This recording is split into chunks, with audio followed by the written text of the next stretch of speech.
नमस्ते, मैं Sainath Sawant. Knowledge gain foundation अर्थात केजीएफ के इस एपिसोड में मैं आप सबका हार्दिक स्वागत करता हूं। डायरेक्ट सेलिंग इंडस्ट्री को आज लगभग 28 साल से भी ज़्यादा समय गुजर चुका है हमारे देश में, और डायरेक्ट सेलिंग इंडस्ट्री में बहुत सारे लोगों ने अपना जीवन पूरी तरह से बदल दिया है। लगभग 180 डिग्री जीवन बदल चुका है बहुत सारे लोगों का। आज बेरोज़गारी की संख्या बहुत ज़्यादा है, उत्पन्न देने वाले इंडस्ट्रीज़ बहुत कम हो रही है। ऐसे में डायरेक्ट सेलिंग इंडस्ट्री एक आशादायक चित्र बनकर उभर आई है। और भी बहुत सारी इंडस्ट्रीज़ हैं, तो ऐसे इंडस्ट्रीज़ में जो सफल लोग हैं उनको आपके सामने लाकर उनकी जीवन कहानी, संघर्ष से सफलता तक अथक यात्रा, इस शीर्षक तले हम आपके सामने बहुत सारे लोगों को ला रहे हैं। आज ये हमारा हिंदी में पहला प्रयास है। मैं जानता हूँ आप हमारी कुछ गलतियाँ हो तो हमें माफ़ करेंगे और आगे बढ़ने का मौका देंगे। इस इंडस्ट्री में बहुत सारे लोगों ने अपना जीवन बदल चुके हैं। ऐसे ही एक महान हस्ती को आज हमने यहाँ पे इनवाइट किया, और वो मेरे मित्र होने की वजह से आज उन्होंने अपना बिजी शेड्यूल होते हुए भी अपना समय दे दिया है और आज यहाँ वो उपलब्ध हैं। Shri CB Kumar sir, Chandrabhushan Kumar sir, जिनका इस इंडस्ट्री में आदर से नाम लिया जाता है, उनके बारे में आज हम उन्हीं से जानेंगे। लेकिन उनका पहला स्वागत तो करना बनता है। मैं आपकी मदद से आज के इस एपिसोड में उनका हार्दिक स्वागत करता हूं। नमस्ते कुमार सर, आपने अपना कीमती समय हमारे लिए दिया और हमारे प्रेक्षक के लिए आप अपना या साक्षात्कार देने के लिए राज़ी हो गए। इसके लिए हम तहे दिल से आपका शुक्रगुजार हैं। Thank you sir, knowledge gain foundation का, और आपको भी कि आपने हमें आज इस चर्चा में शामिल होने के लिए आज आमंत्रित किए। थैंक यू वेरी मच जी सर, इस इंडस्ट्री में आपका नाम अभी जाना पहचाना हो गया है, लेकिन आपका नाम और एक दूसरे चीज़ों के लिए भी जाना पहचाना जाता है, क्योंकि आप इस देश की रक्षा करने वाले सिस्टम से जुड़े हुए हैं। तो इस डायरेक्ट सेलिंग इंडस्ट्री में तो आप आ गए, लेकिन उसके पहले आप कुछ ना कुछ तो करते होंगे ना रोजी रोटी के लिए। तो हमारे प्रेक्षक ये जानना चाहेंगे कि आपका इस इंडस्ट्री में आने के पहले का गत जीवन क्या था, उसके बारे में जानकारी और लेना पसंद करेंगे। तो ज़रा उसके ऊपर प्रकाश डालेंगे तो। Thank you sir. जैसा विदित है, मेरा नाम सीबी कुमार है जी, और मैं बिहार में नालंदा डिस्ट्रिक्ट के एक छोटे से गांव दाहा बिघा बोलते हैं जी, वहाँ से बिलोंग करता हूँ। मेरे पिताजी किसान थे जी, और चूँकि मैं भाइयों में सबसे बड़ा था तो बोलते थे कि तुम जल्दी सेटल हो जाओ, जिम्मेदारियाँ बहुत, बाकी लोग को भी पीछे खींच सकते हो, सही सेटल कर बात है। सकते हो। और सपने भी थे छोटे से कुछ करें। तो वो जहाज़ उड़ के जाती थी ना, तो हम ऊपर छत पे जाकर के देखते थे ऊपर तक, कि जब तक वो लास्ट उसकी चिन्हित दिखती नहीं रहती थी। तो हमने कम एज में 17 साल की उम्र में मैंने एयरफोर्स को ज्वाइन कर लिया। फिर लगा कि चेंज, बदलाव तो लाइफ में चाहिए। तो फिर मैं 17 साल एयरफोर्स में नौकरी करने के बाद 3 साल डिप्यूटेशन पे आर्मी एनसीसी में भी रहा। वाह। फिर पिछले 17 साल से मैं इंडियन नेवी के लिए काम कर रहा हूँ। मतलब आप तीनों सेक्टर में काम कर चुके हैं जी। या तो अभी आप कर भी रहे हैं नेवी में, और वो कमर्शियल नेवी होगी? नहीं, इंडियन नेवी, इंडियन नेवी, रक्षा मंत्रालय। जी जी। तो आप गवर्नमेंट सर्वेंट है जी। और देश की रक्षा और इतना भारी जिम्मेदारी आप उठा रहे हैं। ऐसे में डायरेक्ट सेलिंग इंडस्ट्री की तरफ आपका रुझान कैसे हो गया, और क्या कारण है कि आप इस इंडस्ट्री की तरफ भी उतने ही सक्रिय बन गए?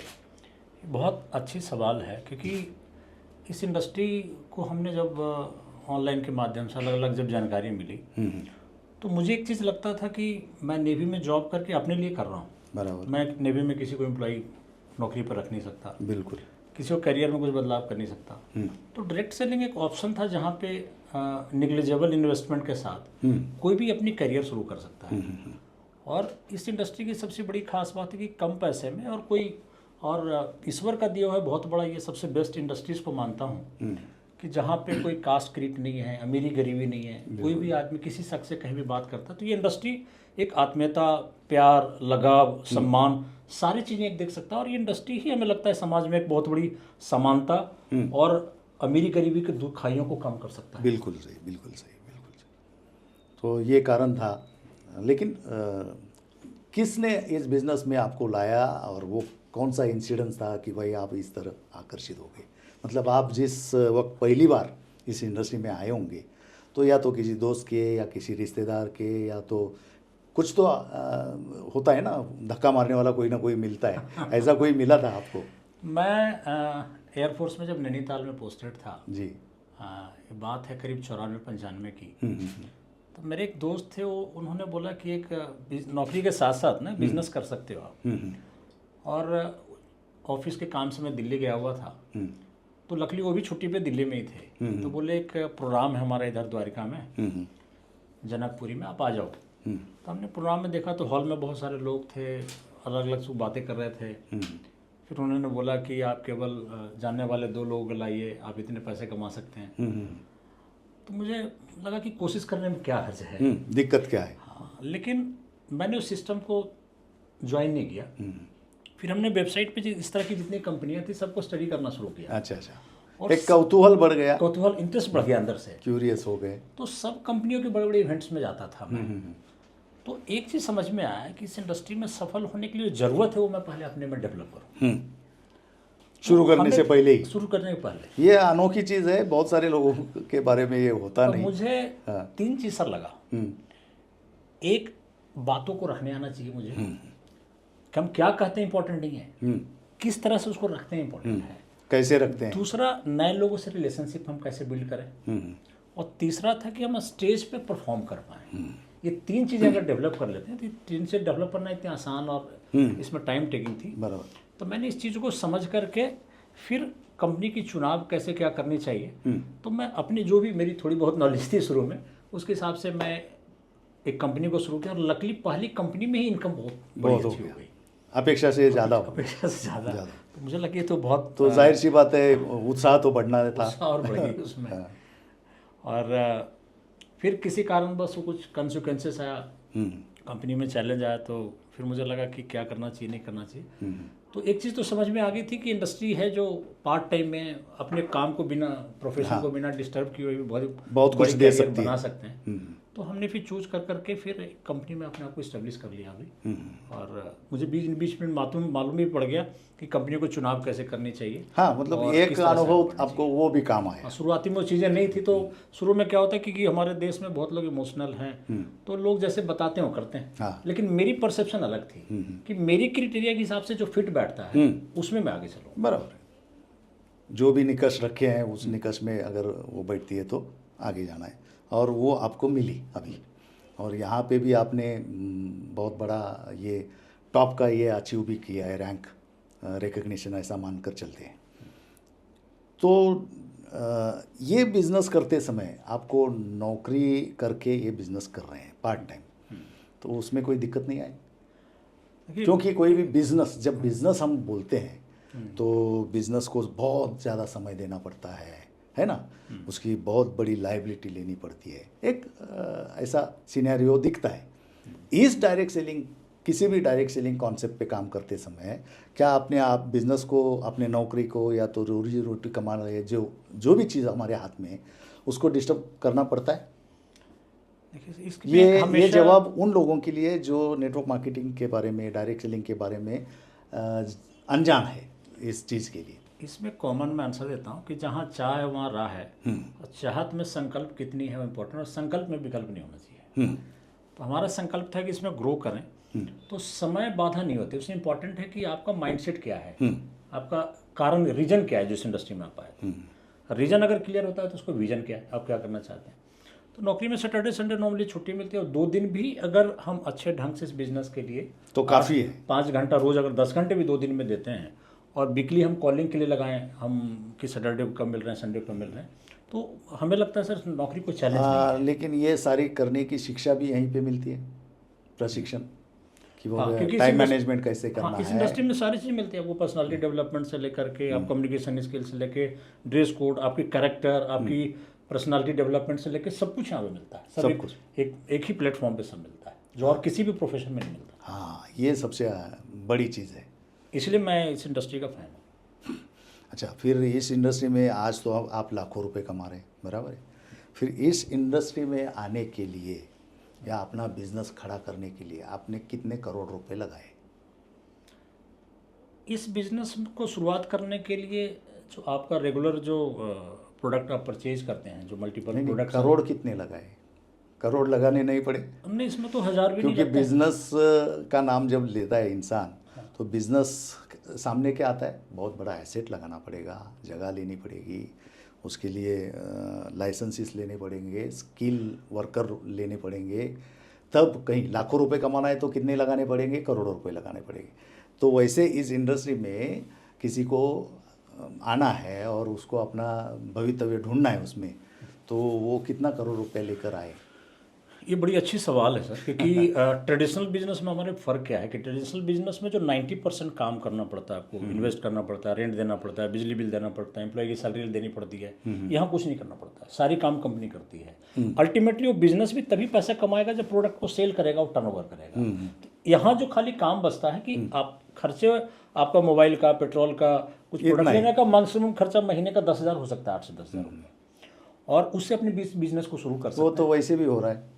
वो तो वैसे भी वो तो वैसे भी हो रहा है। वाढणारी महागाई आणि त्या प्रमाणात न वाढणारं उत्पन्न, यामुळे चिंतित आहात का? चिंता करू नका, आपले उत्पन्न वाढवा। एक असा पार्ट टाइम व्यवसाय आहे जो करताना तुम्ही अपयशी ठरलात तरी नुकसान शून्य, पण यशस्वी झालात तर मात्र हवे तेवढे पैसे कमवण्याची संधी। समजून घ्यायला आवडणार नाही का? संपर्क करा, आवडला तर त्याचा लाभ घ्या। कुछ किए बिना भी तो हो रहा है। बिल्कुल। ये मोबाइल हर इंसान इस्तेमाल तो कर ही रहा है, घर की चीज़ें कहीं ना कहीं से तो ले ही रहा है। और एडवांटेज मुझे उसमें ये लगा कि जैसे डी मार्ट है, तो डी मार्ट जो है उसकी कस्टमर 18-20 किलोमीटर से आते हैं।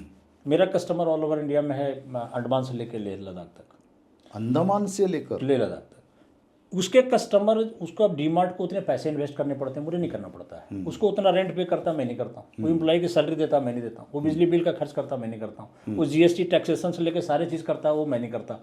अल्टीमेटली वो सेल करेगा तो वो कमाएगा, मैं भी करता हूँ। तो 90% जो इफेक्ट वाला काम है, इन्वेस्टमेंट वाली जो चैलेंजेस वाली काम थी, वो अपने पास है नहीं। और बातें तो मैं करता हूँ, क्योंकि बिजनेस दो ही चीज़ करता है। ये बोलता है कि आप कस्टमर बन जाइए, कस्टमर जो हैं आप कस्टमर की जगह मालिक बन जाइए। अब जो शेयरिंग करते थे आप लोग इन्फॉर्मेशन, अपनी इन्फॉर्मेशन शेयर करिए। इसी कस्टमर और सलाहकार से सारी बिजनेस चलती है।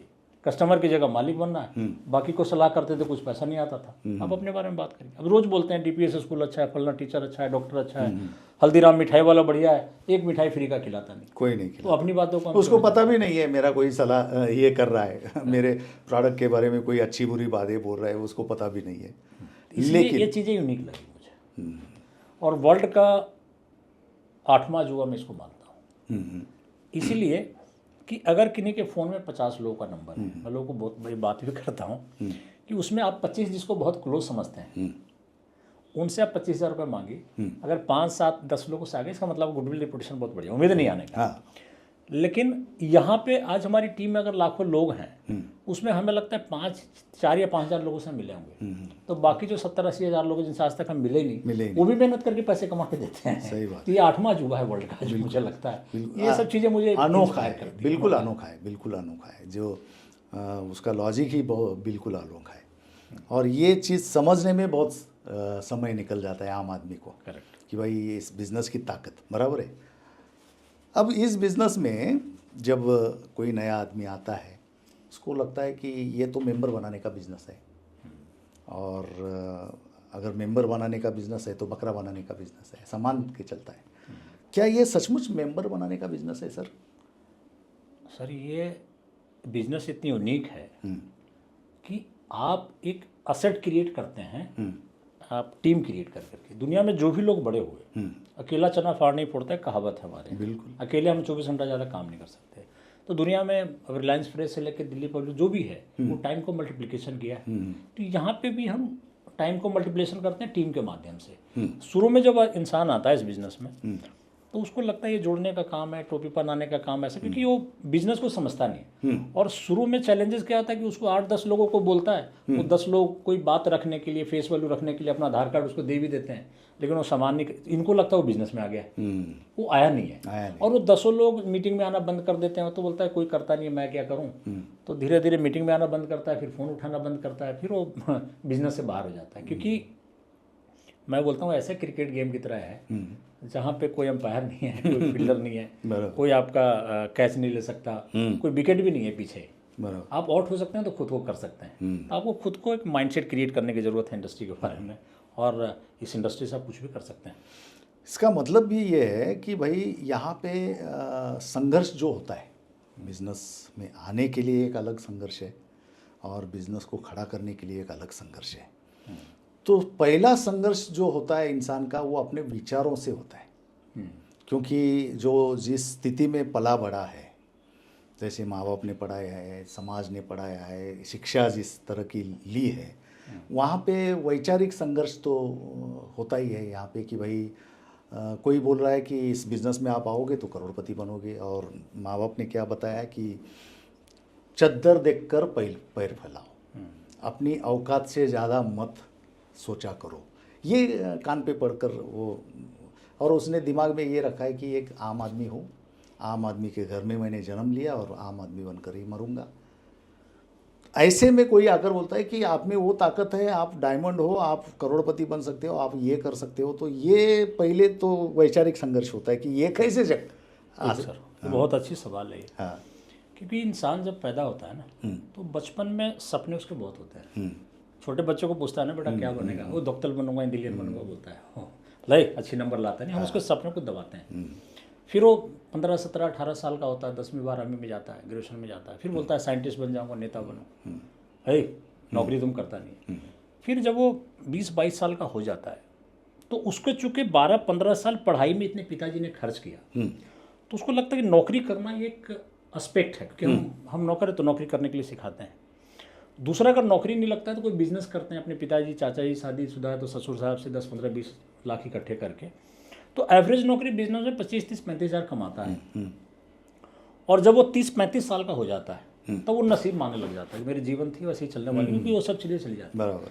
फिर कोई बंदा आकर के बोलता है, क्योंकि वहाँ बताया गया बिजनेस में कि आप 10 लाख लगाओगे तो 10,000 कमा सकते हो। यहाँ बोलता है कि बिना पैसा लगाए लाखों कमा सकते हो। तो सॉफ्टवेयर में से मोबाइल में कुछ डाटा करप्ट आता है तो वायरस आता है। सही बात। तो उसको भी वायरस दिखता है कि कुछ तो ये उसने कुछ अलग ही मान लिया है और वो जानना नहीं चाहता है, जो मान लिया है वही वो। दूसरी क्या है इसमें कि नौकरी में, बिजनेस में उसकी माइंडसेट है कि 9 बजे सुबह जाके 6 बजे ऑफिस में आना। दुकान वाले का माइंडसेट है कि 9 बजे खोल के 7-8 बजे तक बंद करता है। तो प्रॉपर तरीके से प्रोफेशन में वो अपने उसको प्रोफेशन समझता है। लेकिन इस नेटवर्क मार्केटिंग को हम उसको प्रोफेशन समझते नहीं। हम 9 बजे तैयार होकर ड्रेस कोड में एक बैग लेके हम भी 9 से 6 काम करें, ये माइंडसेट में नहीं है। हाँ। चैलेंज क्या है कि हम जीवन में एक्सपेक्टेशन बहुत करते हैं और मेहनत कम करते हैं। तो उसके लिए लोग दुखी हैं। मेहनत को बढ़ाइए, एक्सपेक्टेशन कम करिए। मतलब इस बिजनेस को बिजनेस की तरह ना करते हुए हम नौकरी की तरह कर रहे हैं कि चलो एक प्लान दे के आगे, काम खत्म, ऐसा। हाँ, मतलब वो समय की पाबंदी खुद को ही लगा दी। 8 से 9 घंटा उस काम को करने की है, वो माइंडसेट यहाँ पे नहीं है। नहीं, जैसे कि आपने बोला कि अगर मैं शॉपकीपर हूँ और कस्टमर आ रहे हैं, 9 बजे बंद करने का समय आ गया, लेकिन भी 10-12 लोग आ रहे हैं, तो वो एक्सटेंड करेगा टाइम और थोड़ा देर रुकेगा। कस्टमर आ रहा है तो पहला प्रायोरिटी किसको देगा? कस्टमर को देगा। क्योंकि वो बिजनेस माइंडेड है। और नौकरी वाला, तो मेरा पर्पस करने का उसमें ये था कि नौकरी के लिए फीस 8 से 10 घंटा रोज लगा रहे हैं, बिजनेस के लिए 8 से 10 घंटा आप रोज लगा रहे हैं। यहाँ पे रोज 8 से 10 घंटा हम देने को माइंडसेट में नहीं है। अन्न, वस्त्र, निवारा यापैकी वस्त्र ही गरज भागवणं ही खर्चाची बाब न ठरता उत्पन्नाचा मार्ग ठरला तर समजून घ्यायला आवडेल। संपर्क करा, समजून घ्या, आवडला तर त्याचा लाभ घ्या। तैयार बोला हमारे लोग कम है, आदमी नहीं जानते, ऐसा नहीं जानते, कुछ कुछ रीजन से हम बैठे हुए। और दूसरे भी रीज़न है ना, आज मेरे घर में ये पार्टी है, वो पार्टी है, वो ये रिश्तेदार आ गया है, बहाने। तो ये उसके सक्सेस के आड़े आ रहे हैं आम आदमी के। उतनी सीरियस नहीं लेता है जितना नौकरी में सीरियस है, जितना बिजनेस में सीरियस। और एक प्रवाद है इस बिजनेस की तरफ देखने का आम आदमी का, मतलब वो बोलता है अरे ये तो चेन सिस्टम है, और चेन सिस्टम में तो चेन टूटता ही है।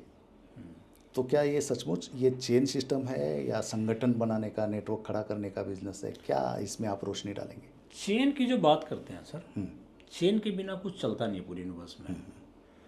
दुनिया में जो भी चीज़ें चल रही है, आप रिलायंस फ्रेश है या कोई भी है, वो अपना वो भी एक नेटवर्क ही बढ़ा रहे हैं। कोई डीपीएस स्कूल अकेला था, 40-50 स्कूल, वो नेटवर्क ही बढ़ा रहा है। डीमार्ट एक था तो आज 50 इंडिया में हो गया, सब नेटवर्क बढ़ा रहा है। बिल्कुल। क्योंकि बिना नेटवर्क बढ़ाए आप बड़ा ग्रो नहीं कर सकते। और बिना चेन का तो हम भी नहीं होते सर। हमारे दादाजी से पिताजी, हम दो हमारे दो हमारे दो चल रहा है। तो चेन तो सब बढ़ाना चाहता है। आपका पेपर वाला, आपका दूध वाला भी बोलता है 2-4-10 कस्टमर बन जाए। क्यों? वो कस्टमर बनने से वो एक नेटवर्क क्रिएट कर रहा है, जिसकी वजह से उसका इनकम बढ़ता है। और कोई भी जैसे इंजीनियरिंग कॉलेज में, मेडिकल कॉलेज में पढ़ते हैं, तो वो जो पहला साल का जो रिक्रूटमेंट है ना, उसकी जान है उस कॉलेज की। वो रिक्रूटमेंट बंद कर देगा तो कॉलेज उसकी बंद हो जाएगी। तो यहाँ पे भी आपको रिक्रूटमेंट के प्रोसेस में रहना है, एक टीम इकट्ठी। लेकिन अच्छी बात यह है कि आपके पास आपके जैसे डुप्लीकेट 8-10 लोग अगर टीम में आ जाते हैं तो फिर वो मल्टीप्लाई होकर 10 से 100,000, 10,000 हो जाते हैं। बिल्कुल बिल्कुल, इसका एडवांटेज है। दूसरी चीज़ हमें जो मेजर कारण बना इस इंडस्ट्री में आगे चलने का, कि हमने किसी के घर में दादाजी के दादाजी चौथे पीढ़ी की फोटो नहीं देखी। मैं आम क्वेश्चन करता हूँ लोगों को, है बोलते हैं नहीं हम तो नाम भी नहीं जानते। तो ऐसा कुछ करके नहीं गए, जबकि हम उनके बराबर के एज के बाबर हो गए, राणा प्रताप, शिवाजी हो गए, सबको हम जानते हैं। तो हमने बोले कि इस इंडस्ट्री के माध्यम से अगर हम 15-20 लाख भी कुछ इनकम हम छोड़ के जाते हैं, हमने क्योंकि पैसिव इनकम के लिए नौकरी में जो हमें पेंशन मिलती है वाइफ तक रह जाती है, बच्चों को कुछ मिलेगा, बच्चों को नहीं मिलता, बट इनकम मेरे बच्चों को उसके बच्चों को ट्रांसफर होगा। तो आप अगर 10 लाख भी इनकम छोड़ के जाते हैं और 10वें लेवल का भी जो पोता होगा ना सर आपका, आपके फोटो पे जरूर साफ करके अगर बत्ती जलाएगा। क्योंकि आपने इतिहास बनाया है, आपने जो ये बनाकर छोड़ के दिए है, वो पीढ़ी दर पीढ़ी खा रहे हैं, तो वो ये किसने छोड़ दिया है उसका तो फोटो रखेंगे ही 10 पीढ़ी के बाद में ही सही। तो हमें तो कुछ तो डिफरेंट करके जाना चाहिए जो नौकरी बिजनेस से पॉसिबल, और वो ये बिजनेस दे सकता है, ये मरणोपरांत भी लाखों की जायदाद वो बरकरार रखता है, देता है। एक चीज सोचने की जरूरत है कि मार्केट में जो भी लोग हैं, एक 15-20 हज़ार की नौकरी के लिए 1,000-2,000 किलोमीटर हम भी हैं, बिल्कुल दूर जाने को तैयार हैं। वहाँ पे एक फिक्स इनकम मिलता है महीने के लास्ट में। यहाँ पे हो सकता है 1 साल 2 साल इनकम कम आए ना आए, लेकिन वो जो 40 साल की नौकरी, 40 साल का हम बिजनेस कर रहे हैं लाइफ स्पैन में, उस स्पैन को 3 से 4 साल समझ के सही ढंग से कर लें तो उसकी किसी भी प्रोफेशन को, डॉक्टर हो, इंजीनियर, कितने भी पैसे जो कमाता है सैलरी के रूप में, एक डायरेक्ट सेलिंग का नेटवर्क उससे आगे जा सकता है इनकम के मामले प्रोफेशन। उनको सोचने की ये ज़रूरत है कि जिस नौकरी में, बिजनेस में क्या उनके सपने को साकार कर सकता है। दूसरा ये है कि 2 तरह की इनकम है, लीनियर और लिवरेज। हम नौकरी और बिजनेस में लीनियर इनकम में है। लीनियर इनकम में 3 खामियां हैं। आपको डेली 8 से 10 घंटे मतलब इंडिविजुअल एफर्ट्स करना बराबर। आपको इनकम के लिए इस काम को रिक्रिएट करना पड़ता है। डॉक्टर को रोज क्लिनिक खोलना पड़ता है, वकील को कोर्ट में जाना पड़ता है, हमको रोज ऑफिस जाना पड़ता है, ओला वाले, उबर वाले सब खोलना पड़ता है। तीसरा कि जब तक स्वस्थ है, सामर्थ्य है, तो पैसे कमाते हैं। बिल्कुल। कोल्लू का बैल जब तक घूमता है तो तेल निकलता है। हम भी तो कभी 60-65 साल के हो जाएंगे। ये 3 खामियां हैं जो पैसिव इनकम में ये चैलेंजेस हट जाता है, क्योंकि आपके साथ टीम होती है काम करने, और लिमिटेड इनकम है वो। तो हाँ, इंडिविजुअल इनकम है, लिमिटेड इनकम है, एक्टिव इनकम है, जिसको डायरेक्ट सेलिंग इंडस्ट्री के माध्यम से हम पैसिव इनकम में कन्वर्ट कर सकते हैं। नौकरी और बिजनेस में ये लीनियर इनकम आता है और इसमें 3 खामियां, इंडिविजुअल एफर्ट्स का आता है, लिमिटेड इनकम, जब तक स्वस्थ हैं और समर्थ हैं तो पैसे कमाते हैं, लेकिन डायरेक्ट सेलिंग से आप लिवरेज में जा सकते हैं। और जब लिवरेज में जाते हैं तो आपका ये income generation to generation transfer होता है, जो बहुत अच्छी बात है इस इंडस्ट्री के लिए, जो आम आदमी भी वहां तक पहुंच सकता है, क्योंकि वो नौकरी में या आम बिजनेस में वो अपने सपने साकार नहीं कर सकता, जिसके लिए अपॉर्चुनिटी के डायरेक्ट सेलिंग के माध्यम से अपनी नाम, सम्मान, शोहरत सारी चीज़ें पा सकता है। जो चाहता है देश विदेश घूमना, बैंक बैलेंस अच्छी बढ़ाना, बच्चों को अच्छे से अच्छे स्कूल में पढ़ाना, सारी चीज़ें यहाँ से पूरा कर सकता है। अभी मान लीजिए कोई नया आदमी इस व्यवसाय में आ गया, तो उसने कौन सी वो बेसिक चीज़ें हैं जो शुरुआत में बहुत ज़रूरी है करने की ज़रूरत है? जैसे कि नए इस बिजनेस में साइन हो गए मान लीजिए, तो मुझे अभी कल से शुरू करना है या अभी से शुरू करना है, तो मैंने सबसे पहला काम क्या करना चाहिए? इस इंडस्ट्री में जो नया आता है उसको सबसे पहले स्टार्टिंग में कोर स्टेप को सीखना जरूरी है, क्योंकि नॉर्मल नौकरी और बिजनेस में जो काम करने का तरीका है, इनकम का तरीका, वो डिफरेंट है। यहाँ पे इंटायरली डिफरेंट है। हम शुरुआत में गलती क्या करते हैं कि वही नौकरी वाला हम अपनी स्किल हम डालने की कोशिश करते हैं, और अपनी दिमाग लगाते हैं तो बहुत बार हम फेल होते हैं। बिल्कुल, पहली कंपनी में हमें भी ऐसे करने की सब कोशिश किया था। लेकिन इसकी सारांश अलग है कि आप पहले बिज़नेस को समझिए, प्रोडक्ट में मास्टरी गेन करिए, प्लान में मास्टरी गेन करिए, कंपनी की प्रोफाइल में, ये सारी चीज़ आपकी जब जानकारी हो जाएगी तो आपका कॉन्फिडेंस बढ़ता है। क्योंकि आप डिप्लोमा करते हैं, आईटीआई करते हैं, इंजीनियरिंग करते हैं तो 3-4 साल पढ़ना पड़ता है तब आप कमाते हैं। बिल्कुल। यहाँ पर लाख रुपया कमाना चाहते हैं, अब उसके लिए पढ़ाई कभी चलो वो आईटीआई करें या तो कुछ भी करें, तुरंत उसको काम नहीं आता, प्रैक्टिकल के लिए वो स्टाइपेंड पे काम करना पड़ता है 1-2 साल। एक डॉक्टर पढ़ के आया है, वकील पढ़ के आया है, तो अपने प्रोफ़ेशन करने के बाद भी कम से कम 5 साल लगता है 1 लाख तक पहुँचने के लिए। जो एक्सपीरियंस लगता है सीखने का। Practical knowledge. हाँ, तो पहले डॉक्टर डायरेक्ट ऑपरेशन तो करता नहीं, नहीं, वो सर्जन के पास देख के करता है। तो यहाँ पे भी किसी ना किसी महज आदमी को उसको लीडर के साथ वो देखना है और देख करके उसको डुप्लीकेट कराना है और डुप्लीकेट करके फिर लीडर का जो भी प्रोसेस है लिस्ट बनाना, कैसे इनवाइट करेंगे, कैसे हम उसको सौदा प्लान करेंगे, कैसे फॉलो अप करेंगे, कैसे क्लोजिंग करेंगे, कैसे डुप्लीकेशन करेंगे, ये जो पार्ट इसको सीख करके आप अपलाइन के संरक्षण में उसको उसको चलना है तो वो नए लोग इसमें सफल हो सकते, अपनी दिमाग ना लगा करके हाँ। जो टीम लीडर उसको जैसे बोलता है वो फॉलो। मतलब आप अपने-अपने क्षेत्र में विद्वान हो सकते हैं, लेकिन डायरेक्ट सेलिंग इंडस्ट्री में अगर सफल होना है, तो आपको डायरेक्ट सेलिंग इंडस्ट्री के गुरु के पास जाना पड़ेगा, वो सारी विद्वत्ता बाजू नहीं रखकर। इनकी प्रोफेशनल है ना डॉक्टर वाला आपको दिल है कि इंजीनियरिंग हम बनाने जाएंगे कोई घर की मंजिल बनेगी नहीं, सही बात होते ये प्रोफेशन। और हर जगह पे असिस्ट कर कर सीखा जा सकता है, तो यहाँ पे भी अगर ऑफलाइन को असिस्ट करके, मतलब उनसे राय ले, सलाह-मशवरा करके हम सीखें, और इसीलिए तो कार्डिनल रूल है। हाँ, कार्डिनल रूल तो यही बता रहे हैं ना कि भाई कुछ भी नया करना है ऑफलाइन से पूछो, उनकी सलाह-मशवरा करो, है ना? तो वो कार्डिनल रूल अगर हम फॉलो करते हैं, तो यहाँ पे मुँह पर गिरने की कोई संभावना नज़र नहीं आती है। डायरेक्ट सेलिंग इंडस्ट्री या ये नेटवर्क मार्केटिंग, ये बिज़नेस असीमित संभावनाओं का बिज़नेस माना जाता है। तो एक आम आदमी को यहाँ पे क्या-क्या मिल सकता है आपके मुताबिक? इस इंडस्ट्री में अगर कोई आता है, वो आम ज़िंदगी जी रहा है, तो उसको उसके ख़यालों से भी ज़्यादा, उसकी सोच से भी ज़्यादा ऐसा क्या-क्या मिल सकता है यहाँ ये इससे बड़ी बड़ी अच्छी सवाल है और इंडस्ट्री की बहुत अच्छी बात भी है और यही निगेटिव भी है कि यहाँ पे एंट्री फ्री है, जबकि आपको डॉक्टर बनना, इंजीनियर बनना तो 10-15 लाख लोगों के बीच में कंपटीशन पास करना होता है और करोड़ों रुपया खर्चा करना? करोड़ों खर्च करना पड़ता है। उसके बाद भी प्रमोशन तक जाने के लिए हर 3 साल 4 साल पे फर्स्ट लाख के एग्जाम पास करके तब करते हैं। बिल्कुल।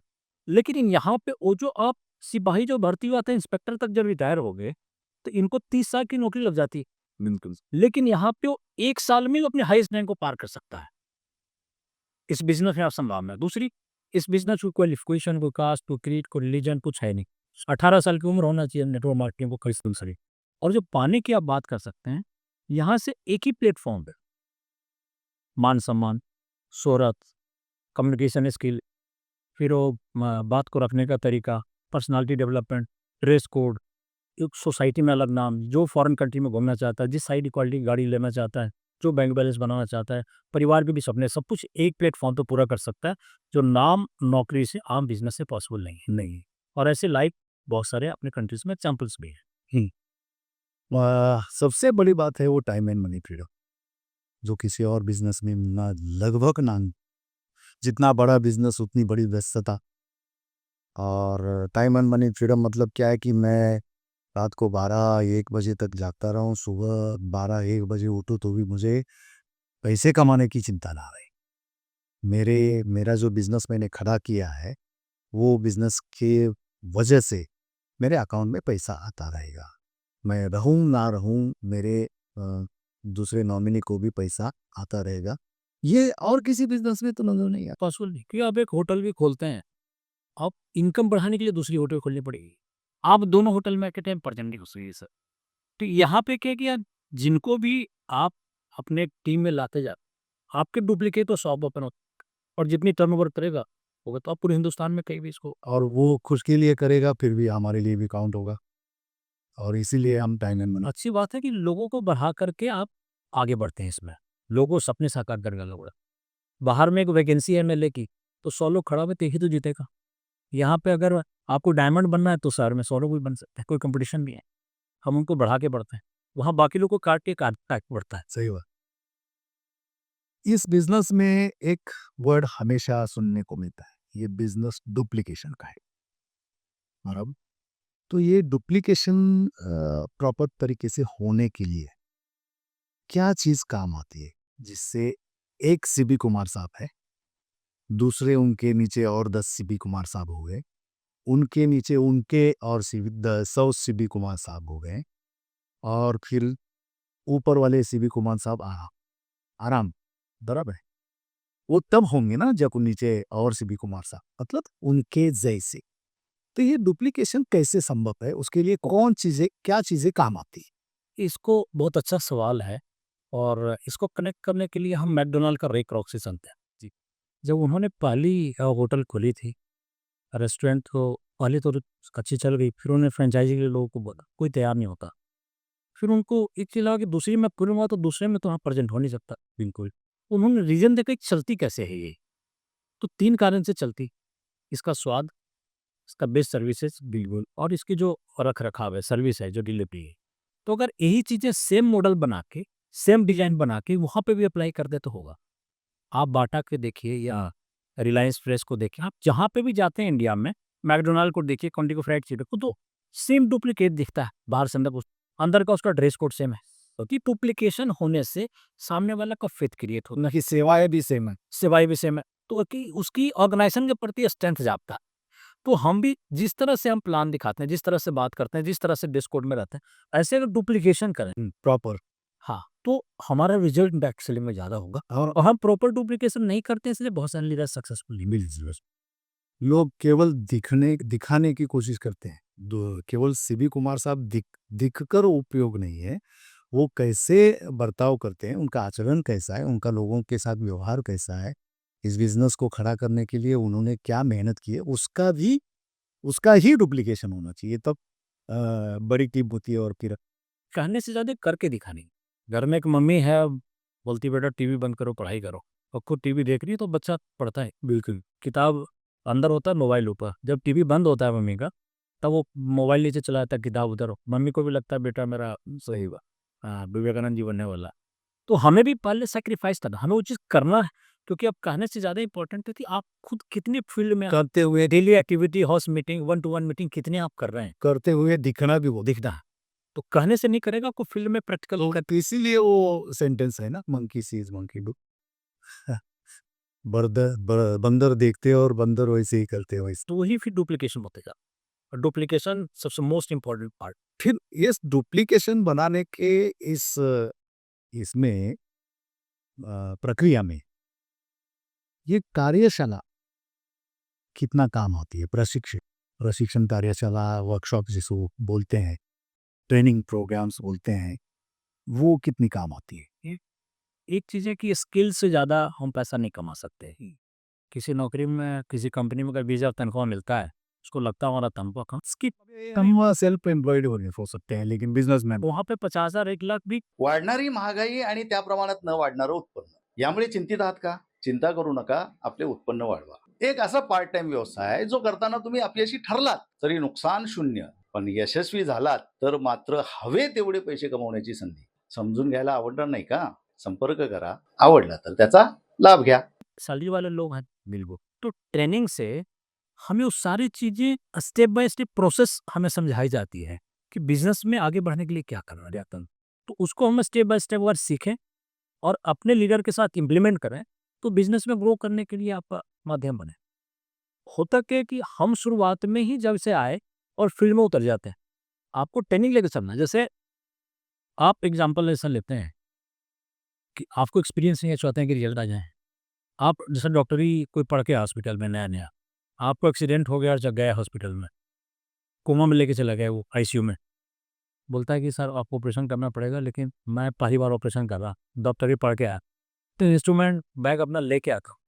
तो जब बोले लेके आएँगे तो रहेंगे हथे कल बच्चे ऊपर निकल लेंगे, तो पहली बार पे ऑपरेशन नहीं किया, तो आपको एक्सपीरियंस की वो कार्यशाला, आपकी जो 1 to 1 meeting, house meeting, zoom meeting, वो सारी चीज़ में अटेंड करिए और उसको डायरी में लिख के खाली सुन के मत आइए। वो लिखिए और अपनी भी नोट बना के खुद डुप्लीकेट करने की कोशिश करिए, प्रयास ही सोच, प्रयास कीजिए, गलतियां होगी लेकिन फिर भी प्रयास करना जारी रखें। क्योंकि खाली देखने से नहीं होगा। हम क्रिकेट में इंटरेस्ट है, खाली भी तो करना होगा। खाली मैच देखते रहेंगे तेंदुलकर का तो कभी भी हम क्रिकेटर नहीं बने। लता मंगेशकर खाली गाना सुनते रहेंगे तो नहीं होगा। हमको भी ग्राउंड पे निकल के बैट बॉल लेकर के प्रैक्टिस कर गाने के ऊपर से याद आया सर, डुप्लीकेशन को मैं इस तरह से देखता हूँ कि एक गायिका या गायक है और उसके पीछे 10-12 कोरस में गाने वाले हैं। वो कोरस में गाने वाले भी उतने ही अच्छी तरह से गाने वाले होते हैं जितना वो गायक होता है। तभी वो सुर में लगता है, नहीं तो वो बेसुरा नज़र आएगा। पीछे मान लीजिए 10-12 लोग हैं, उसमें से एक अलग सुर में गा रहा है, दूसरा अलग सुर में गा रहा है, तीसरा अलग सुर में गा रहा है और सामने अकेली जो है लता मंगेशकर जी हैं या आशा भोसले जी हैं, बहुत सुर में गा रही हैं। लेकिन पीछे जो ये हो रहा है नॉइज़ पोल्यूशन, क्या वो गाना सुनने लायक होगा? नहीं होगा। तो डुप्लीकेशन भी वही है, मैं मानता हूँ कि अगर मेरा अप्लाई एक डायमंड है, वो जिस तरीके से अपने आप को उसने ढाल दिया है सिस्टम में, तो उसको उसके जैसा बनाना, कोरस कोरस बनेंगे तो वो प्रॉपर डुप्लीकेशन हो जाएगा ना। और एक और भ्रांतियाँ ऐसी मार्केट में कि इसमें डायरेक्ट सेलिंग मटेरियल मार्केटिंग में सफलता का रेशियो कम है। मैं इस चीज़ को नहीं मानता हूँ। क्योंकि आप आईआईटी के लिए जाते हैं, इंजीनियरिंग में जो प्रॉब्लम्स है ना, ये मैनेजमेंट में आईआईएम के लिए जाते हैं, बैंक ऑफिसर के लिए जाते हैं, तो 40 से 50 लोग एप्लीकेंट होते हैं आईएएस की एग्जाम ली, उसमें वैकेंसी 1000-2000 की हो। अगर रेशियो निकालने जाए ना तो इट विल कम 0.01% से नीचे है। बट डायरेक्ट सेलिंग में ये रेशियो ज़्यादा है हुँ। क्योंकि वहाँ पे एक लिमिटेड सफलता वैकेंसी ले जाओ। वो है, यहाँ पे कोई लिमिट नहीं है। बट यहाँ पे सिस्टम से खाली करने की ज़रूरत है। तो ये रेशियो की परसेंटेज सक्सेस की रेशियो आप देखिए मार्केट में उससे ज़्यादा है। चैलेंज खाली है कि वहाँ पे बहुत एफर्ट्स करके, बहुत तकलीफ, बहुत मेहनत से कॉम्पिटिशन पास करके वो चीज़ें मिला है। यहाँ पे ईज़िली मिल जाता है, तो उसको वैल्यू नहीं देता। इसमें कम मेहनत करनी पड़ती है इसलिए शायद ये नहीं करते हैं। यहाँ पे अभी डायरेक्ट सेलिंग इंडस्ट्री में जो भी चैलेंजेस पहले थी, मतलब आपने कौन से साल में शुरुआत की डायरेक्ट सेलिंग इंडस्ट्री? हाँ ना, 2010 में भी। 2010 में। चलिए 2010 में जो चैलेंजेस थे, उस वक़्त बहुत सारी कंपनियाँ नहीं थी, कम कंपनियाँ थी। लेकिन ऑनलाइन भी इतना ये नहीं था, लोगों को डीडी आते थे, चेक देना पड़ता था वो। उस ज़माने का बिज़नेस और आज का बिज़नेस, इसमें आप क्या बदलाव देखते हैं? बदलाव ये कि उस समय से आज का बिज़नेस आसान हो गया है। ऑनलाइन नहीं थी, ज़ूम मीटिंग नहीं था। उस समय सब ऑनलाइन कोरियर डिलीवरी सर्विसेज़ नहीं था। अब वो पैसा लगा कर के बिज़नेस बिल्ड करने के लिए किसी को फ्रेंचाइज़ी देना पड़ता था। अब मैक्सिमम कंपनी ऑनलाइन डिलीवरी करने लग गई है। अब आपको अगर 10 जगह पे जाना है, 10 लोगों से मिलना है तो बहुत उसमें खर्चे होते थे। अब ज़ूम पे एक साथ में पूरे हिंदुस्तान को बुला के 100, 500, 1000 लोग को मीटिंग करते हैं।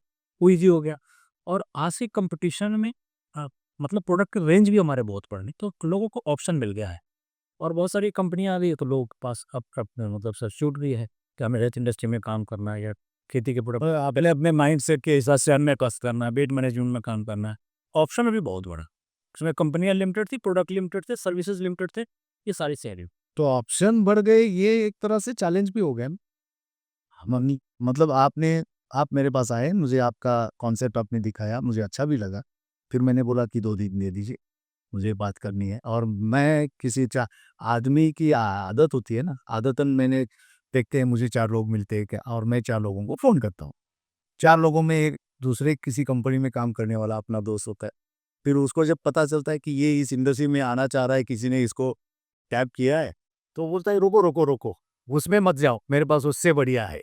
ये भी एक चैलेंज हो गया ना, मतलब लोगों को ऑप्शन ज़्यादा होने की वजह से लोग डिसीज़न लेने में उनको दिक्कतें आ रही है, ऐसा नहीं लगता है? इसको कंक्रीट करने के लिए कैसा है कि बहुत लोग क्या करते हैं ना कि एक तो इंडिया में इमोशन वाली कंट्री है, देखा-देखी लोग का बराबर अपनी माइंडसेट नहीं लगाते हैं कैसी चीज़ जानी चाहिए। और वो क्या करते हैं कि पहले आपका प्लान समझ गए है ना, सोचते हैं कि बाहर में छाप मार लो, पहले पहले तैयार करो कि चाहिए लगा हो जैसे ही तो ऐसा हो गया कि बाहर में 10-20 पेशेंट देख लेते हैं, फिर हम डॉक्टर की परीक्षा जाएँगे या 10-12 खराब स्कूटर 12 जगह गाड़ी लेकर अपना गैरेज खोलेंगे, तो वैसा होगा नहीं। दूसरी सबसे जो इम्पोर्टेंट आज तक मैं किसी के प्लान दिखाने से सिस्टम को जॉइन नहीं किया। मेरी अपनी कुछ क्राइटेरिया है इस इंडस्ट्री गवर्नमेंट को चूज़ करने की प्रोफाइल, प्रोडक्ट प्लान कैसे क्या होना चाहिए। उसके हिसाब से चूज किया। और इंडिया में 4 तरह की कंपनियां चलती है, बाइनरी, जनरेशन, इन्वेस्टमेंट और आरडीएफडी वाली। अब ये 2 कंपनियों को इसलिए मैं क्लोज कर देता हूँ। एक ही स्टेटमेंट बोलता हूँ कि अगर कम पैसा गवा के सीख जाते हैं तो लकी है, नहीं तो ज़्यादा पैसे गंवाना पड़ता है तो बैड लक। क्योंकि स्टॉक हम आगे नहीं जा रहे हैं, जो फॉरेक्स और करेंसी और क्या-क्या नाम से चलता आता है। अब बाइनरी जनरेशन में इश्यू, कि बाइनरी में चैलेंज क्या है कि कंपनी अपनी जगह पे सब अच्छी हैं, लेकिन उसको मैचिंग के लिए अगर 1000 रुपये मैचिंग देना है तो 4000 रुपये बाइनरी की कैटरिंग को क्लियर करने के लिए, 1000 रुपये रिवॉर्ड वॉल्टी के लिए, 1000 रुपये मीटिंग डायरेक्टर ऑफिस से खर्चे, 6-7 हज़ार खर्चा है। तो अगर 8-9 हज़ार का किट डालता है, बनाता है, तो उसमें 2000 से ज़्यादा का सामान ना डालना हमारी मजबूरी है, अगर कोई भी हो। तो मैंने उसको चूज नहीं किया। दूसरी इसमें चैलेंज ये जाती थी कि एक कैटरिंग की लिमिट है, तो हम लिमिटेड पैसे कमा सकते हैं, हमें लिमिटेड बात चाहिए। और जनरेशन जो ही वर्ल्ड वाइड सबसे ज़्यादा कंपनियां का, क्योंकि इसमें कोई कैटरिंग नहीं होती, कोई लिमिट नहीं होती। और सबसे इंपॉर्टेंट जो इस इंडस्ट्री में हमने देखा कि टाइम टू टाइम सब ट्रेंड बदलते रहता है। कभी आरडीएफडी का था, कभी डिवेंचर का था, कभी हेल्पिंग के नाम से, कभी कॉइन्स के नाम से, कभी क्रिप्टो के नाम से, ये चलता रहेगा। हमें उसमें फाइंड आउट करना है कि बेस्ट कौन सा है, और हम देखा देखी करते चाहिए, करते नहीं। तो बेसिकली जो मैं देखता हूँ कि 3 तरह की कंपनियां हैं। एक नेटवर्कर खुद कंपनी खोल लेता है जब सफल नहीं होता है। दूसरा नेटवर्कर ड्रिवन है, कुछ सपना दिखाता है किसी को कि भाई आपका टर्नओवर 10 करोड़ कर दूंगा, 25% कमाओगे तो 2.5 करोड़ कमा लेगा। एक बिजनेस है। तो हमने जो रियलाइज किया बहुत इंडस्ट्री को जब डेप्थ से स्टडी किया अपने लेवल पे, तो ये दोनों का सक्सेस रेशियो कम था। क्योंकि इसकी एक लिमिट थी कि मैं 1 साल 2 साल में कितने पैसे कमा के हम अपना बुढ़िया अवस्था समेट लूंगा। क्योंकि आज दुर्भाग्य हिंदुस्तान की टोटल कंपनियों को आज तक देखें तो 1 लाख सुपर कंपनियां अपनी हो, लेकिन उसमें सक्सेस का जो रेशियो है, सक्सेसफुल कंपनियां गिनती 10, 20, 50, 100 के आसपास ही है। तो जो ये जनरेशन वाली कंपनियां, जनरेशन मतलब बिजनेस ओनर वाली, जो स्वेच्छा से डायरेक्ट सेलिंग इंडस्ट्री में आए, तो वैसे को मैंने चूज़ किया। क्योंकि कंपनी हमेशा के लिए चलनी चाहिए, लाइफ टाइम के लिए चलनी चाहिए, और आपकी फेस वैल्यू खराब नहीं, कॉलर आपका झुकना नहीं चाहिए। तो ये चूज़ करना इंपॉर्टेंट है कि तीनों में कैटेगरी क्या है, और उस जनरेशन वाली जो कंपनी किसका विजन अच्छा है, जो प्रमोटर हैं किस नीयत से आए हैं, और उनकी कोई बैकग्राउंड में कोई चैलेंजेस नहीं है, कोई केस नहीं है, कोई लीगल ऑब्लिगेशन नहीं है, लोगों के लिए आए, खुद के लिए आए हैं। प्रोडक्ट जो ला रहे हैं उसमें सारा चीज़ें जितनी गवर्नमेंट की जो लाइसेंसेस सब फुलफिल किया हुआ है कि नहीं, कंपनी जो गवर्नमेंट की जितने नीतियां हैं, हालांकि नीतियां में भी बहुत सारे चैलेंजेस 16 में आई, फिर 19 में आया, 23 में कुछ अमेंडमेंट जो है, जो अच्छा हो गया कि आप नेटवर्क मार्केटिंग से प्रोडक्ट को बेच सकते हैं। तो गवर्नमेंट रेगुलेशन पे भी काम कर रही थी, सारी चीज़ें जो खरी उतरती है वो हमें खुद में एक समझ क्रिएट करनी, देखा देखी करते रहेंगे तो नुकसान कभी भी हो सकता है। बिल्कुल। अभी आपने वो जो ये किया उसको आप रिपीट कीजिए कि डायरेक्ट सेलिंग इंडस्ट्री के बारे में बहुत सारे आम आदमी को ये है कि ये तो उल्लू बनाने का किस्सा है, इसको गवर्नमेंट का कोई सपोर्ट तो है ही नहीं। तो अब गवर्नमेंट इसके बारे में कितना गंभीर है, और इसके लिए चाहे वो आईडीएसए हो या दूसरे ऑर्गेनाइजेशंस हो जो गवर्नमेंट के मंच पर डायरेक्ट सेलिंग इंडस्ट्री के जो भी समस्या है को रखते हैं, और फिर गाइडलाइंस लाना या कानून लाना उसके लिए वो प्रयासरत है। तो वो उसके बारे में थोड़ा ज़्यादा ये बहुत ही जाना प्रोवेट यूनिक सवाल है लोगों को जानने के लिए, कि जैसे बैंकिंग के लिए आरबीआई है, म्यूचुअल फंड के लिए सेबी है, इंश्योरेंस के लिए आरडी, सब रेगुलेटरी है। हमारा कोई रेगुलेटरी नहीं है। अन्न वस्त्र निवारा यापैकी वस्त्र ही गरज भागवणं ही खर्चाची बाब न ठरता उत्पन्नाचा मार्ग ठरला तर समजून घ्यायला आवडेल. संपर्क करा, समजून घ्या, आवडलं तर त्याचा लाभ घ्या. और ये इंडस्ट्री जब 1995-96 से स्टार्ट हुआ है हिंदुस्तान में, तो टर्नओवर भी काफ़ी अच्छी हुई है, 20-22 हज़ार करोड़ के आसपास है, जो ऑथेंटिकेट कंपनियां काम कर रही है। गवर्नमेंट ने इसकी ज़रूरत तब समझा कि हम गवर्नमेंट के 4 प्रोजेक्ट पर डायरेक्ट काम करते हैं। एक है मेक इन इंडिया, हम इंडिया के प्रोडक्ट को बना के इंडिया बेचते हैं, जो बहुत बड़ा गवर्नमेंट का टर्नओवर है। स्किल इंडिया, लाखों करोड़ गवर्नमेंट खर्च करती है, हम उसको कैसे स्टेज पे बोलना है, कम्युनिकेशन स्किल, क्या सारी स्किल हम डेवलपमेंट करते हैं फ्री में। अनएम्प्लॉयमेंट, 50 लाख लोग ग्रेजुएट होते हैं और इंडिया में वैकेंसी 5 लाख से ज़्यादा है, तो बाकी बेरोजगार घूम रहे हैं, वैसा घूम रहे हैं, तो हम अनएम्प्लॉयमेंट को भी दूर कर रहे हैं। और चौथा है वुमेन एम्पावरमेंट, कि जो बहुत सारी महिलाएं को हस्बैंड चाहते हैं कि हमारे यहाँ तो सर वो मर्द वाला ना, थोड़ी वो वाली समस्या है कि हम भाई को नौकरी कैसे करने देनी, तो घर बैठे अपने आप को बिजनेस वुमेन प्रूफ कर सकती हैं, या उसको नौकरी बहुत दूर पे मिल रहा है, चैलेंज है, तो घर में बैठ के बिजनेस कर सकते हैं। कि 4 जो प्रोजेक्ट पे हम direct selling company indirectly government को डायरेक्ट सपोर्ट कर रहे हैं। तो गवर्नमेंट ने भी देखा कि हम अनएम्प्लॉयमेंट को दूर करते हैं और ये कर रहे हैं। तो 2016 में बहुत सारे स्टेट ने पहले रेगुलेशन लाई थी डायरेक्ट सेलिंग को लेकर के। फिर 2016 में गवर्नमेंट ने लाई, जिसमें आप गूगल पे आप लोग जाएंगे तो उसमें मिलेगी डिटेल्स आपको, 300-400 जो कंपनियां हैं। फिर 2009-19 में आया। 2023 में भी लेटेस्ट भी अमेंडमेंट आया कि जिसमें आप जो प्रोडक्ट सेल्स करते हैं उसमें बड़ी अच्छी बात आई कि नेटवर्क के माध्यम से भी सेल कर सकते हैं। तो ये जो करंट गवर्नमेंट है 4-5 साल में, इसमें बहुत सारे चेंज सब है, जैसे आईडीएसए है, फिटसी है, एडीएसआई, नेटवर्क वेलफेयर एसोसिएशन, ये बहुत सारी जो एजेंसियाँ जो काम कर रही है, तो गवर्नमेंट भी इसको फ्रूटफुल इस टेन्योर में अच्छे रिजल्ट आने वाले हैं। और मैं एक संभावना वो क्लियर देता हूँ सबको, 12 से 15 साल में इंडिया में जो मुझे जो दिखता है, नंबर 1 प्रोफेशन में ड्रग सेलिंग चली आई थी, जिस पे ऑलरेडी एमबीए पढ़ाई भी शुरू हो गई है बहुत सारी यूनिवर्सिटी में, Karnataka university, Delhi university, syllabus से नाराज भी था यार, ये सब ना, हाँ। और ये उस देशों में तो उसके लिए मिनिस्ट्री भी है डायरेक्ट सेलिंग इंडस्ट्री की, स्पेशल मिनिस्ट्री, छोटे-छोटे जो देश हैं, मिनिस्ट्री ये बजट में आता है। तो उनको मलेशिया स्पेशल मिनिस्टर भी रखा गया है। हम मलेशिया में तो ये भी है उनके रेगुलेशन में कि आप प्रोडक्ट बेस से अगर इन्वेस्टमेंट में चले गए, तो बाकी वापस प्रोडक्ट में बेस में नहीं आ सकते हैं, वो आपकी बैन हो जाएगी आईडी। अच्छा, हाँ, ये मैंने रिसेंटली कहीं सुना था। तो वापस इसमें नहीं आ सकते। इंडिया में कोई चीज़ है नहीं। आप यहाँ से वहाँ चले जाते, अपना सामान चले जाते। उसी डिलीवरी तारे आएगा भी। आने वाले दिनों में कुछ न कुछ गाइडलाइन या तो कुछ न कुछ नियमावली आएगा। अजीब लगता है, बहुत सारे लोग इसे लगते हैं बहुत अच्छे पोजीशन पे पहुँचने के बाद भी एक मजबूत कंपनी से एक छोटी-मोटी जिंदी कंपनियों में चले रहा। आई डोंट नो, मैं रियली कुछ वो नहीं कहता। लेकिन फिर वहाँ जाकर के क्योंकि कहीं न कहीं उनको कुछ पैसे की लालच दी होगी, कुछ भी कुछ लगता होगा कि यहाँ से हम ज़्यादा अर्न कर लेंगे, लेकिन साल 2 साल में बाद जब पता लगा, मेरी टीम में तो लोग ऐसे हैं कि ठीक-ठाक 1.5-2 लाख कमा रहे थे, कहीं प्रलोभन में कहीं चले गए और वापस आए तो सिंपल 7% जो कंसल्टेंट वहाँ से उन्होंने काम शुरू किया। फिर से नए सिरे से। और जिसको हमको बोला था कि मैं ज़्यादा डिटेल आपसे बात करूँगा तो लगेगा कि हम मैं मोटिवेट कर रहा हूँ, इसलिए मैं चाहता हूँ कि आप चले जाएँ। आपकी इतनी इच्छा है, मैं रोकूँगा नहीं, सो दैट वो दर्द भी आपको पता लगे। क्योंकि वो रोकने जाओ तो वो ज़्यादा उसके बारे में पॉजिटिव होते हैं। किसी चीज़ के बारे में कुछ वास्तविकता भी बताने जाओ तो उनको लगता है कि ये हमारे अपने यहाँ टिकने के लिए ये नेगेटिव बढ़ रहे हैं, ऐसा भी लगता है। तो 2-3 जगह कंपनियों में जाने के बाद में पता लगा कि अपनी ही कंपनी अच्छी थी, हाँ। तब वापस ज़ीरो से शुरू किया उन्होंने। तो बाकी लोगों के लिए मैसेज गया, मेरे लिए हाँ, यस, वो अच्छा संदेश गया। अच्छा। अच्छा, ये यहाँ पे काम करते समय बहुत सारे बुक्स के बारे में सुझाव दिया जाता है कि भाई ये बुक्स आप पढ़ोगे तो आपकी जो मानसिकता है उसको बदलने में आपको मदद मिलेगी और आपको आगे बढ़ने के लिए मदद मिलेगी। तो ऐसे कौन से बुक्स जिनका आप सुझाव देंगे जो हमारे देखने वाले लोगों के लिए लगेगा कि भाई ये बुक्स उन्होंने अगर पढ़ लिया तो उनके जीवन में आगे बढ़ने के लिए, ऐसे केवल डायरेक्ट सेलिंग इंडस्ट्री में ही नहीं, अपने जीवन में हर चीज़ में काम आएगी। ऐसी आपको जो बुक लगी है, ऐसी कौन सी बुक के बारे में आप जानकारी देंगे? कहीं भी आगे बढ़ने की 3 चीज़ें लगती है, नॉलेज, स्किल और एटीट्यूड। तो नॉलेज जो बुक से मिलती है, तो हमने सबसे पहले जो बहुत सारे बुक का मंथन किया, तो हमने जो खुद पहले पढ़ा, जीत आपकी पड़ा शिव खेड़ा की। उसमें बहुत सारे जिनके हैं जो बहुत बढ़िया बुक, बहुत अच्छी बुक है। दूसरा हमने पढ़ा क्वेश्चन्स और आंसर्स, सवाल चीज़ की सवाल जवाब है, क्योंकि अगर आपको बच्चा भी घर में पूछता है कि 4 स्क्वायर का वैल्यू क्या होगा, तो डायरेक्ट आंसर बताने की बजाय बोलिए बेटा 4 में 4 जोड़ो तो 5 से 7 8 बोलेगा, फिर बोलो फिर से जोड़ो तो 9 10 11 और फिर से जोड़ो 1300 1500, तो सीख जाएगा उस चीज़ को। तो वैसे करना है। अब तीसरा जो सबसे इम्पोर्टेंट बुक है जो इनिशियल फेज में पढ़ना चाहिए, लोक व्यवहार, how to win friends and influence people. Dale Carnegie.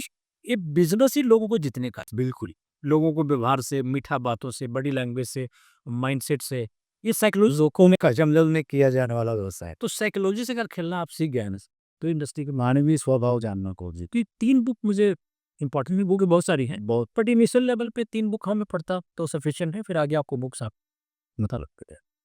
आप अलग-अलग फंक्शन में जाते हो, मंच पे आपको मैंने बहुत बार देखा है। मंच में जाने के बाद में आप हमेशा कोई ना कोई छोटी-बड़ी कहानी बताते हो। आपको आपके दिल के करीब या तो आपको बहुत अच्छी लगती है, ये लोगों को सुनाना ज़रूरी भी है और ये अच्छी लगती है। ऐसी छोटी-सी कहानी कोई आप हमारे प्रेक्षक के लिए अ, सादर करें तो अच्छा है।